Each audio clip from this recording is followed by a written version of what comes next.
പ്രവചനാതീതമോ എന്നുള്ളതാണ് ചോദ്യം. തിരഞ്ഞെടുപ്പിൻ്റെ ഏറ്റവും ഒടുവിലത്തെ കണക്കുകൾ പുറത്തു വരുമ്പോൾ ആ കണക്കുകൾ UDFനെ സന്തോഷിപ്പിക്കുന്നതെന്ന് തോന്നും. യഥാർത്ഥത്തിൽ അങ്ങനെയല്ല എന്നുള്ളതാണ് ഞാൻ പറയാൻ പോകുന്നത്. അതിൻ്റെ ഒരു കാര്യം, ഏതെങ്കിലും തരത്തിൽ വലിയൊരു വർധന ഈ തിരഞ്ഞെടുപ്പിൽ ഉണ്ടായിട്ടില്ല പോളിംഗ് പെർസെൻറ്റേജിൽ എന്നുള്ളതാണ് തുടക്കത്തിൽ തന്നെ നമ്മൾ പറഞ്ഞത്. എല്ലാ മണ്ഡലങ്ങളിലും ഒരുപോലെയല്ല. കുറ്റ്യാടി മണ്ഡലത്തിൽ കുറയുന്നു, പേരാമ്പ്രയിൽ കുറയുന്നു, വട്ടിയൂർക്കാവിൽ 10% കൂടുന്നു, നേമത്ത് 10% കൂടുന്നു, കൊച്ചിയിൽ 10% കൂടുന്നു.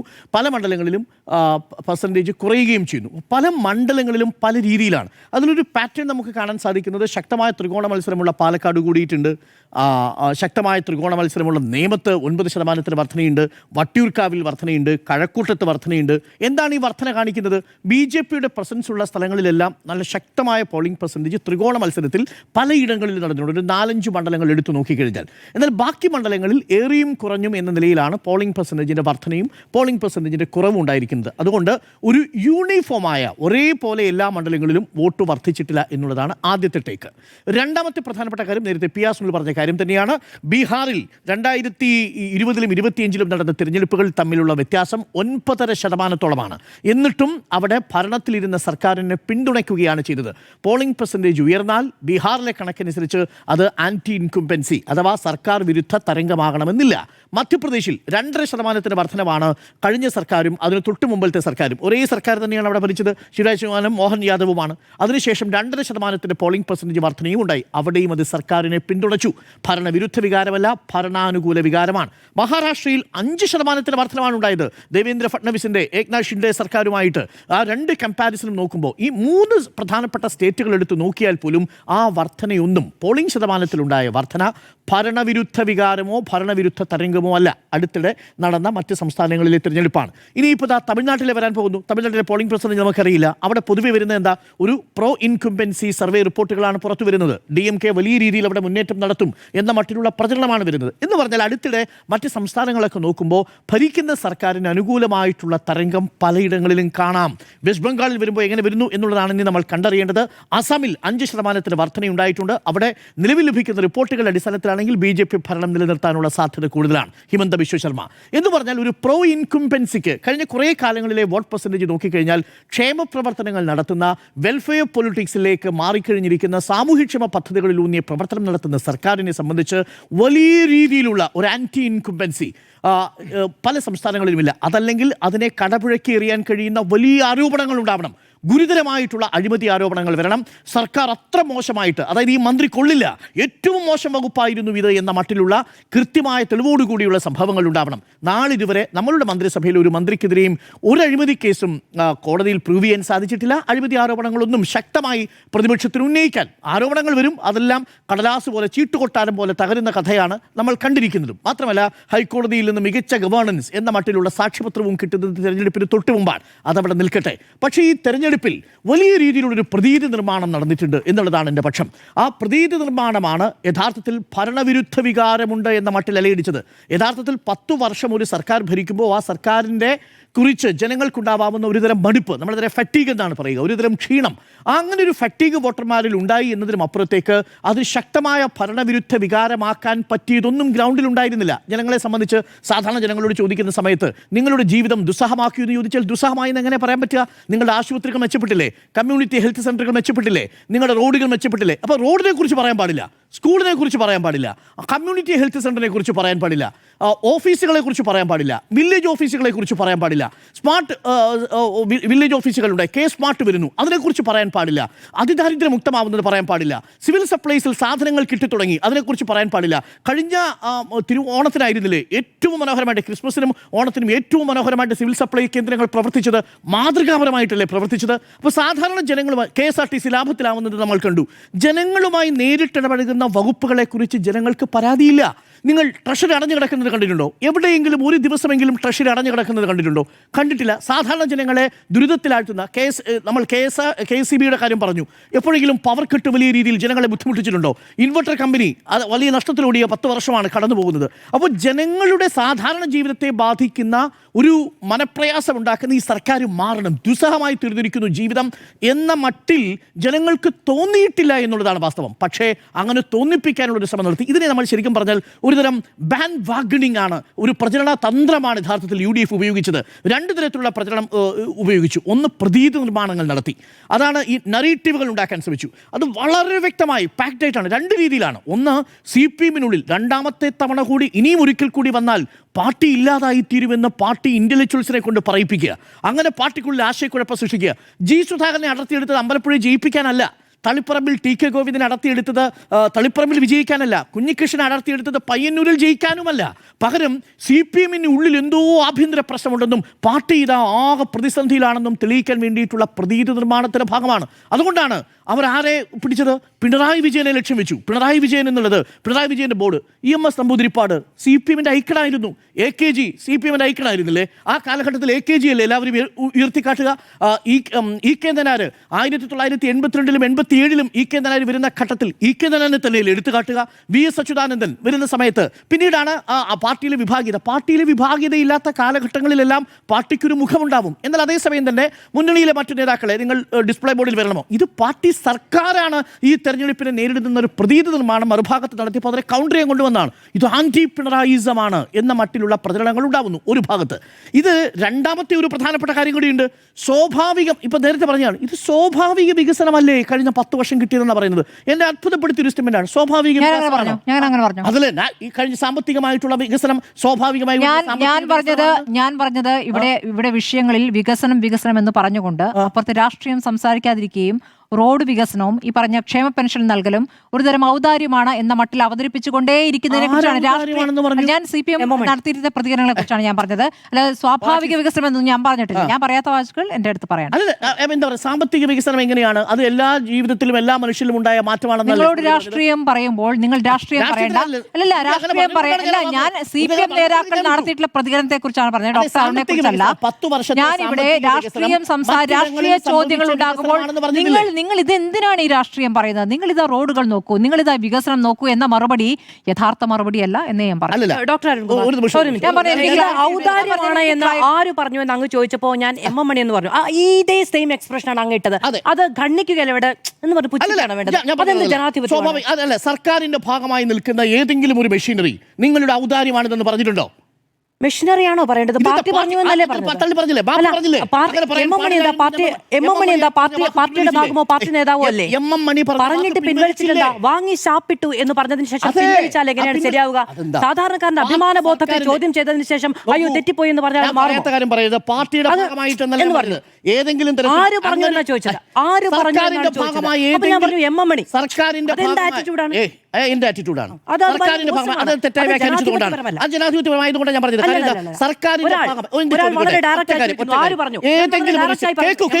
കേക്കൂ, അത് അയാൾ പിൻവലിച്ചതല്ലേ? ഒരാൾ പറയുന്ന ആളെയല്ല. ബഹുമാനം ഇല്ലാത്തതാകാൻ പാടില്ല. ശരി, അയാൾ അത് പിൻവലിച്ചോ ഇല്ലയോ? MM മണി പിൻവലിച്ചല്ല, അതിന് പ്രസക്തി പറയാൻ പാടില്ലായിരുന്നു. തീർച്ചയായും പ്രസക്തിയുണ്ട്. അങ്ങനെ അവനവന്റെ അഭിപ്രായത്തിൽ ഒരാൾ കുറച്ചു നിൽക്കാൻ കഴിയുന്നില്ലെങ്കിൽ അത് അയാളുടെ പരിമിതി. അല്ല, ഒരു സംശയം, ഇപ്പോൾ MM മണി അത് പറഞ്ഞു എന്ന നിലയിലാണോ നമ്മൾ കാണുന്നത്? MM മണി പറഞ്ഞതാണോ? പിൻവലിച്ചോ? പറഞ്ഞതാണോ? നിങ്ങൾ എന്താ രാഷ്ട്രീയമായി നിൽക്കാൻ കഴിയുന്ന നിയമപരമായ കാര്യങ്ങളിൽ വീഴ്ച വന്നിട്ടുണ്ടെങ്കിൽ പിൻവലിക്കും. ഞാൻ പറഞ്ഞു തീർട്ടെ. ഒന്ന്, സർക്കാരിന്റെ ഭാഗമായി ഒരു പരസ്യം കാണിക്കും. സർക്കാർ എന്താ ഇത് ഔദാര്യമാണ് എന്ന് പറഞ്ഞ് പരസ്യം ചെയ്യുമോ? പിന്നെ ആരാ പറഞ്ഞു?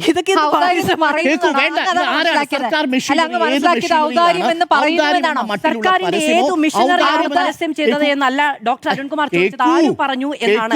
ആര് പറഞ്ഞു? പാർട്ടിയുടെ MLA തിരുത്തി, പാർട്ടി MLA തിരുത്തി പറഞ്ഞുവല്ലോ. തിരുത്തിയത് ബാധകമല്ലേ? ബാധകമാണ്. പക്ഷെ ആര് പറഞ്ഞു എന്ന് തിരുത്തിയില്ലെങ്കിൽ മാധു പറഞ്ഞതിനോട് പൂർണ്ണമായി ഞാൻ യോജിക്കുമായിരുന്നു. പക്ഷെ അങ്ങനെ പറയാൻ പാടില്ലെന്നും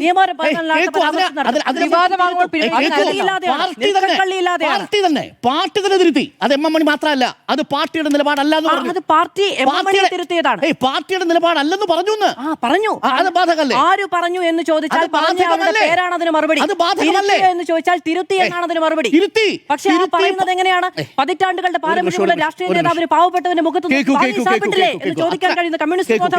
രണ്ടാമത്തെ കാര്യം, അപ്പോ പാർട്ടി അതിൽ തിരുത്തിയ കാര്യമാണ്, ഞാനത് അവിടെ വിടുന്നു. കാരണം സർക്കാരിന്റെ ഭാഗത്ത് നിന്ന് അങ്ങനെ ഏതെങ്കിലും പ്രതികരണം വന്നിട്ടുണ്ടെന്ന് മാധുവിനോ സ്മൃതിക്കോ ചൂണ്ടിക്കാണിക്കാൻ ഞാൻ പറഞ്ഞല്ലോ എനിക്ക് ഒരു ക്ലാരിറ്റി കുറവില്ല. ഞാൻ പറഞ്ഞത് ഇതാ പിടിച്ചോ ഔദാര്യം എന്ന വാചകത്തിൽ പറയുകയല്ല. ഔദാര്യമാണ് എന്ന് തോന്നിക്കുന്ന പ്രതികരണങ്ങളാണ് എല്ലാ ഘട്ടത്തിലും. ഏത് പ്രതികരണം ഏതാ നേതാവിനും ഇല്ല, എല്ലാ നേതാക്കളും ഇല്ല, നമ്മുടെ ചർച്ചകളിൽ വരുന്ന നേതാക്കളുടെ ആയാലും ചർച്ചകളിൽ സംസാരിക്കുന്ന നേതാക്കളുടെ ആയാലും ഞാൻ ആരും പേരെടുത്ത് പറയാൻ ഉദ്ദേശിക്കില്ല. സമീപനത്തെയാണ് ഞാൻ പറഞ്ഞത്. സമീപനത്തെയാണ് പറഞ്ഞത്. അങ്ങനെ ഏകപക്ഷീയമായി അങ്ങേക്ക് അങ്ങനെ പറഞ്ഞു പോകാൻ പറ്റില്ല. ഞാൻ എന്റെ അഭിപ്രായം എനിക്ക് തോന്നിയ കാര്യം ഡോക്ടർ എനിക്ക് തോന്നാനുള്ള കാര്യം ഒരു സമീപനമാണ്. ആ സമീപനത്തിൽ 1, 2, 3 എന്ന നേതാക്കളല്ല, അതൊരു പൊതു സമീപനമായി സ്വഭാവമായി ഒരു പാർട്ടിക്ക് ഒരു സ്വഭാവമായി അത് മാറിയിരിക്കുന്നതാണ്. ഇഷ്ടം പോലെ ഉദാഹരണങ്ങൾ ഇല്ല. ഞാൻ ഒരാളുടെയും പേര് പറയാം. ഇല്ല, ഒന്നാമത്തെ പിണറായി വിജയൻ എന്ന നേതാവിൽ തുടങ്ങുന്നു. പിണറായി വിജയൻ എന്ന നേതാവിൽ തുടങ്ങുന്നു. പിണറായി വിജയൻ എന്ന നേതാവിൽ തുടങ്ങുന്നു പറഞ്ഞാൽ എനിക്ക് മനസ്സിലാവില്ലേ? പിണറായി വിജയൻ എന്ന നേതാവിൽ തുടങ്ങുന്നു എന്ന് പറഞ്ഞാൽ എനിക്ക് മനസ്സിലായില്ല. 24 മണിക്കൂറും പരസ്യപ്പെടുത്തണ്ടേ? എല്ലാ ദിവസം 4 നേരം പറഞ്ഞുകൊണ്ടിരിക്കേണ്ടത് ഇവിടെ ദുരിതം അനുഭവിക്കുന്നവരുണ്ട്. ചോദ്യങ്ങളോടുള്ള എങ്ങനെ പ്രതികരണം? ചോദ്യങ്ങളോട് നിങ്ങൾ എല്ലാ കാര്യങ്ങളും ചെയ്യുന്നുണ്ടോ? ഒരു ചോദ്യം ചോദിക്കാൻ ഒരു മാധ്യമപ്രവർത്തനം കഴിയില്ല. ഇവിടെ ചോദ്യം പ്രശ്നമാണ്. ചോദ്യം ചോദിക്കുന്നവരുടെ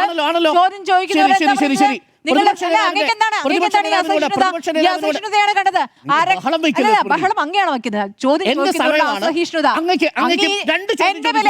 സ്മൃതി മുക്കിന് പറഞ്ഞു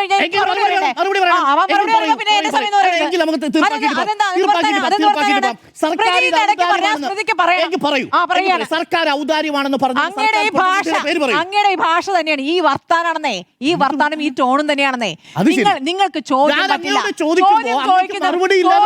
ജനങ്ങളുടെ ഒന്നാമത് മാധ്യമ പ്രവർത്തകർ എന്ന് പറഞ്ഞാൽ വേറൊരു വിഭാഗമല്ല. ജനങ്ങൾക്ക് വേണ്ടിയാണ് മാധ്യമ പ്രവർത്തകർ ചോദിക്കുന്നത്. ജനങ്ങൾക്ക് വേണ്ടിയാണ് മാധ്യമ പ്രവർത്തകർ ചോദിക്കുന്നത്. ആ ചോദ്യങ്ങൾ ചോദിക്കുമ്പോൾ നിങ്ങൾക്ക് എന്തിന്റെ സൂക്കേടാണെന്ന് എനിക്കറിയാം. ഇഷ്ടപ്പെടാത്ത ചോദ്യങ്ങൾ പറ്റില്ലെന്നേ. നിങ്ങൾക്ക് ഇഷ്ടപ്പെടാത്ത ഒരു ചോദ്യം പോലും ചോദിക്കാൻ പറ്റില്ല. നിങ്ങളെ നന്നായി പുകഴ്ത്തി സംസാരിക്കുന്ന മാധ്യമ പ്രവർത്തകർക്ക് എത്ര വേണമെങ്കിലും ചോദ്യം ചോദിക്കാം. ഇല്ല, പ്രതിപക്ഷ എല്ലാ ഘട്ടത്തിലൊന്നുമില്ല. നിങ്ങൾ ടാർഗറ്റ് ഒരേ ഒരു ചോദ്യം, അതേപോലെ ഒരു ചോദ്യം മുഖ്യമന്ത്രിയോട് ചോദിക്കാൻ ഇവിടെ മാധ്യമപ്രവർത്തകർക്ക് സാധിക്കുമോ? ദിവസങ്ങളായി വയനാടാണ് വിഷയം എന്ന മട്ടിൽ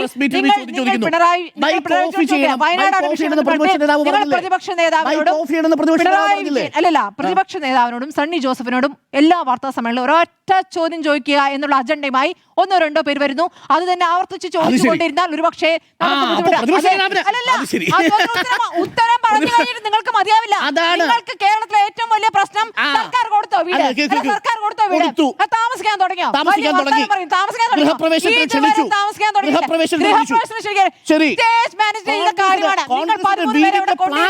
നിങ്ങൾ വരൂ കേട്ടോ. സ്റ്റേജ് മാനേജ് 13 പേരെ കൊണ്ട് വീടിന്റെ പ്ലാൻ ഉണ്ടോ സ്മൃതി കോൺഗ്രസിന്? നിങ്ങളൊന്നും മിണ്ടാതിരിക്കും. ഒന്നാമത്തെ കാര്യം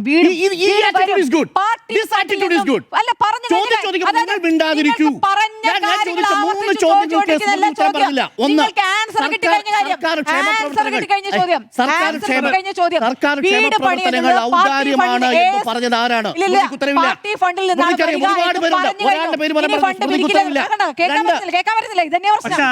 ഇതാണ് പ്രശ്നം. ഒന്നാമത്തെ കാര്യം ഒരു രാഷ്ട്രീയ പാർട്ടിയും കൂടി താരതമ്യം ചെയ്യുന്ന എന്തൊരു ബുദ്ധിമോശമാണ്. നിങ്ങളുടെ പ്ലാനാണിത്. കാരണം ഇത് മാത്രം ചോദിക്കുക, ഇതാണ് കേരളത്തിലെ പ്രശ്നം എന്നുള്ള അവതരിപ്പിച്ചുകൊണ്ടിരിക്കുക. നിങ്ങൾ കോടിക്കണക്കിന് രൂപ, ഞാനും നിങ്ങളും അടക്കം കോടിക്കണക്കിന് രൂപ ഖജനാവിലേക്ക് നൽകിയിട്ടും വീട് പണിത് കൊടുത്തു, അതിലേക്ക് താമസിക്കാൻ കഴിഞ്ഞിട്ടില്ല, ഈ നിമിഷം കഴിഞ്ഞിട്ടില്ല. എന്നിട്ട് 13 പേരെ തെരഞ്ഞെടുപ്പിന് മുൻപ് മുഖ്യമന്ത്രിയെ കാണാൻ വരിക, എന്നിട്ട് നമിക്കുക, കാലിൽ തൊട്ട് വന്നിക്കുക, എന്നിട്ട് വരൂ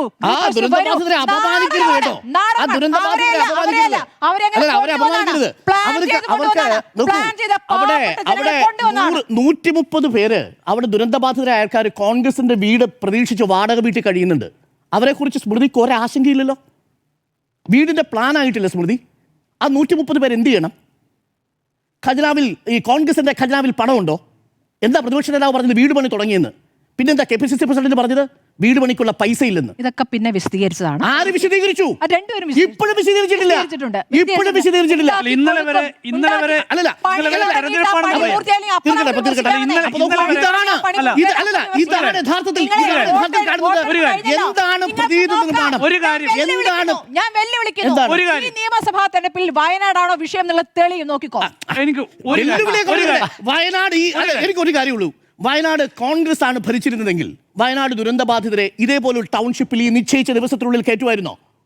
സ്മൃതിക്ക് ഉറപ്പുണ്ടോ? എനിക്ക് ഉറപ്പുണ്ടോന്ന് വെച്ചാൽ ജനം ഉറപ്പുണ്ടോ? കൊടുത്തേ പറ്റൂ, ചെയ്തേ പറ്റൂ. കൊടുത്തിട്ടില്ല. ഞാൻ പറഞ്ഞുതരാം. കോൺഗ്രസ് ഒരു നിമിഷം സാർ. ബീഹാറിൽ വലിയ പ്രളയം ഉണ്ടായി. ബീഹാറിലെ കാര്യം ഞാൻ കേരളത്തിലെ കോൺഗ്രസ് ഭരിച്ച സംസ്ഥാനങ്ങളെ കാര്യമാണ്. ശേഷം എനിക്ക് തർക്കമില്ല. എനിക്ക് കേരളത്തിലെ ഇല്ല, കേരളത്തിലെ നിങ്ങൾക്ക് അവസരം വരുമ്പോൾ നിങ്ങൾ ഉടനെ നോർത്ത് ഇന്ത്യയിലേക്ക് പോകും. അവിടെയൊക്കെ കോൺഗ്രസ് പലരും BJPയിലേക്ക് പോയ കാര്യങ്ങൾ ഞാൻ അംഗീകരിച്ചിട്ടുള്ള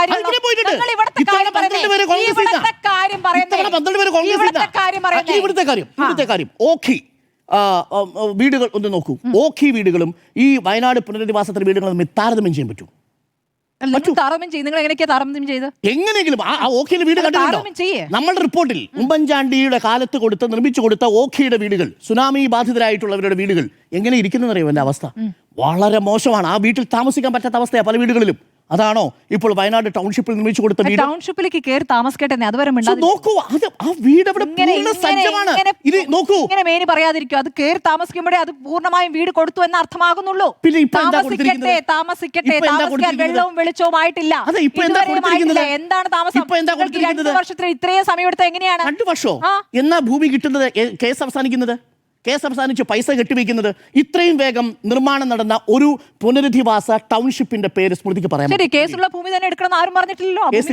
അല്ല, ഭൂമി തീരുമാനിച്ചല്ലേ? ഭൂമി വേണ്ടേ? ഇത്രയും വലിയ ഭൂമി നമ്മൾ ഇവിടുന്ന് പറഞ്ഞിരുന്നല്ലോ.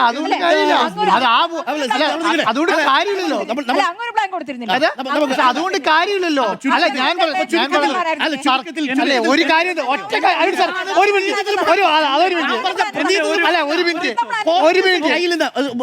കോൺഗ്രസ് കയ്യിൽ നിന്ന് ചില്ലി കാശ് വെച്ചൊരു വീട് ഇതേവരെ കൊടുത്തിട്ടില്ല. ഒരു വീട് പ്ലാൻ നടന്നിട്ടില്ല.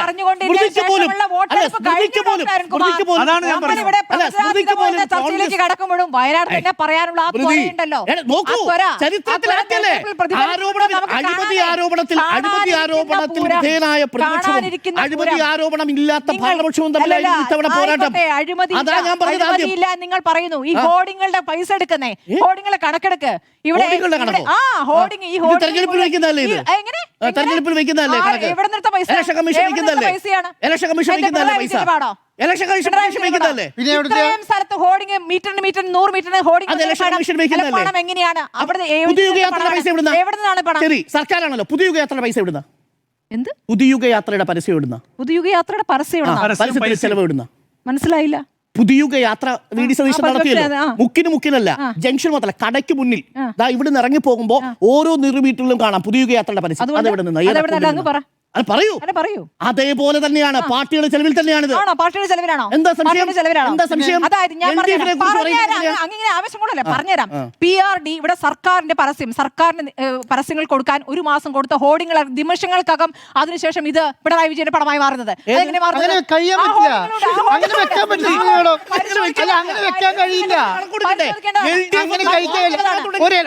അരുൺ സാറേ, ഒരു ഇലക്ഷൻ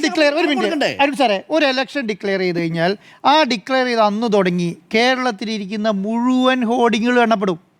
അതിൻ്റെ മുഴുവൻ ബഡ്ജറ്റും ഈ പറയുന്ന LDF കൊണ്ട് കൊടുക്കണം. അപ്പോൾ അതിന് മുൻപ് എന്ത് വെച്ചു എന്നുള്ളത് പ്രശ്നമല്ല. അതിനുശേഷം വായിച്ച മുഴുവൻ ഹോർഡിങ്ങുകളും എണ്ണപ്പെടും. ഒരു ഹോർഡിംഗ് അല്ല, ഓരോ സ്ഥാനാർത്ഥിക്ക് ഇത്ര പൈസ ഇൻവെസ്റ്റ് ചെയ്യാൻ പാടുന്നുണ്ടല്ലോ. അത് പിണറായി വിജയന്റെ ആയാലും കുഴപ്പമില്ല, സ്ഥാനാർത്ഥിന്റെ ആയാലും കുഴപ്പമില്ല, ആരെയും കുഴപ്പമില്ല. ആണ് ഇല്ലാന്നുണ്ടോ? അതെ, അപ്പൊ 100 മീറ്ററിൽ ഇത്രയും ഹോർഡിങ്ങുകൾ വന്നിരിക്കുന്നത് പാർട്ടി പൈസയാണെന്നേ, പാർട്ടിന്റെ പണമാണ്. ദിവസങ്ങൾ കഴിഞ്ഞ് കോൺഗ്രസ് മീറ്ററിൽ ഇല്ല, 100 മീറ്ററിൽ ഒരു ഹോർഡിംഗ് ഇല്ല. എന്താണ് ഹോർഡിംഗ് അല്ലെങ്കിൽ മറ്റൊരു രീതിയിൽ മറ്റു രീതിയിൽ 100 മീറ്ററിൽ ഇത്രയും വലിയ ഹോർഡിംഗ് ഇല്ല. ദേശീയ പത്രങ്ങളിൽ 3 ദിവസം ഫ്രണ്ട് ജാക്കറ്റ് പേജിൽ വന്നില്ലേ കോൺഗ്രസിന്റെ പരസ്യം? അതെല്ലാം വന്നിട്ടുണ്ടല്ലോ, അത്ര തന്നെ ഉള്ളൂ. കേരളം മുഴുവൻ. ഒരു മിനിറ്റ്, ഒരു സെക്കൻഡ്. എന്താണെന്നറിയോ, ഈ LDF ഒരു എല്ലാം ശരിയാകുന്ന പറഞ്ഞൊരു പരസ്യം ഉണ്ടായിരുന്നു 2016. കേരളത്തിൽ ഇതിനേക്കാളും കൂടുതൽ ഹോർഡിംഗ് വെച്ചിരുന്നു. അന്ന് പിണറായി വിജയൻ സർക്കാർ ഭരിച്ചിട്ടാ ആണോ? കേരളത്തിൽ മുക്കിന് LDF ഒരു എല്ലാം ശരിയാകുന്ന പറഞ്ഞ പരസ്യം വെച്ചു. അത് സർക്കാരിന്റെ പൈസയായിരുന്നോ? വെച്ചായിരുന്നോ? ഇതാണ് പ്രതീതി നിർമ്മാണം. എങ്ങനെയാണ് ഈ ഒരു നുണ സത്യമാക്കാൻ വേണ്ടിയിട്ട് ആവർത്തിച്ച് പറഞ്ഞുകൊണ്ടിരിക്കുക എന്നുള്ളതാണ്. ഇതാണ് 3 കാര്യങ്ങൾ. ഞാൻ ഒരു കാര്യം കൂടി പറഞ്ഞത് അവസാനിപ്പിക്കാം. അപ്പോൾ 2 തരത്തിലുള്ള സ്ട്രാറ്റജി. ഒന്ന് പ്രതീതി നിർമ്മാണം, ബാൻഡ് വാഗണിംഗ് എന്ന് പറയുന്ന വളരെ കൃത്യമായൊരു പ്രൊപ്പഗാൻഡ ഉപയോഗിച്ചു. രണ്ടാമത്തേത് ഒരു പൊളിറ്റിക്കൽ മാർക്കറ്റിംഗ് ആണ്. അതാണ് ഈ 100 സീറ്റ് എന്ന് പറഞ്ഞാൽ ആദ്യം അങ്ങ് പറയുക. അതൊരു ടാർഗറ്റ് ഫിക്സിങ്, അതൊരു മാർക്കറ്റിംഗിൽ ഒരു ടാർഗറ്റ് ടെക്നിക്കാണ്. 100 സീറ്റ് എന്ന് പറയാം. അപ്പോൾ 100 സീറ്റ് എന്ന് പറയുന്ന സമയത്ത് ഒരു വിശ്വാസം ഉണ്ടാക്കിയെടുക്കുകയാണ് ചെയ്യുക. എന്നിട്ട് ഞാൻ വനവാസത്തിന് പോകുമെന്ന് പറയുന്ന സമയത്ത് ഡു ഓർ ഡൈ എന്നൊരു സിറ്റുവേഷൻ ഉണ്ടാക്കി ഒരു മാർക്കറ്റിംഗ് പ്രൊജക്ഷനാണത്. ആ മാർക്കറ്റിംഗ് പ്രൊജക്ഷനാണ് അവിടെ യഥാർത്ഥത്തിൽ നടന്നത്. പക്ഷേ ഓൺ ആക്ച്വൽ കൗണ്ട് നോക്കുമ്പോഴാണ് ഇനി ഗ്രൗണ്ട് റിയാലിറ്റിയിലുള്ള കണക്കുകൾ, എനിക്കൊരു നാളെ മറ്റന്നാളോ CPM-ന്റെ മുഴുവൻ കണക്കുകൾ വരും. അതിനുശേഷം നമുക്ക് കൃത്യമായ കണക്കുകളിലേക്ക് വരാം. എൻ്റെ ടേക്ക് ഇതാണ്, 100 സീറ്റ് എന്നുള്ളത് അസംഭവ്യമാണ് നിലവിലുള്ള സാഹചര്യത്തിൽ. 90+ സീറ്റുകൾ എന്നുള്ളത് പോലും UDF-നെ സംബന്ധിച്ച് ഇപ്പോൾ വലിയ ബുദ്ധിമുട്ടാണ്. കഷ്ടിച്ച് 80 സീറ്റുകൾ വരെ ഇരുമുന്നണിക്കും നേടാവുന്ന രീതിയിലാണ് ഇപ്പോഴും ഞാൻ മനസ്സിലാക്കുന്നു. ഒരു ഭരണവിരുദ്ധ വികാരം എന്ന നിലയിൽ അലയടിച്ചതല്ല, ഒരു മൈനോറിറ്റി വോട്ട് കൺസോൾട്ടേഷൻ ഉണ്ടായിട്ടുണ്ട്. അത് മറ്റു പല കാരണങ്ങളുടെ അടിസ്ഥാനത്തിൽ, ഡി വോട്ടിൻ്റെ അടിസ്ഥാനത്തിൽ അവരുടെ ഇൻസെക്യൂരിറ്റി വോട്ടായി മാറിയത് ഇതടക്കം ക്രിസ്ത്യൻ വോട്ടുകളും ചിലയിടങ്ങളിൽ UDF-ന് അനുകൂലമായിട്ട് പോൾ ചെയ്യപ്പെട്ടിട്ടുണ്ട്. FCRA ഒരു നിർണായക ഘടകമാണ്. പക്ഷേ BJP പിടിക്കുന്ന സീറ്റുകൾ വളരെ വളരെ നിർണായകമാണ്. BJP പിടിക്കുന്ന വോട്ടുകളും വളരെ വളരെ പ്രധാനപ്പെട്ടതാണ്. ആ അർത്ഥത്തിൽ ശക്തമായ ഒരു ആൻറ്റി ഇൻകുംബൻസി വേവ് ഇല്ല എന്നതാണ് ഈ നിമിഷവും എൻ്റെ ടേക്ക്.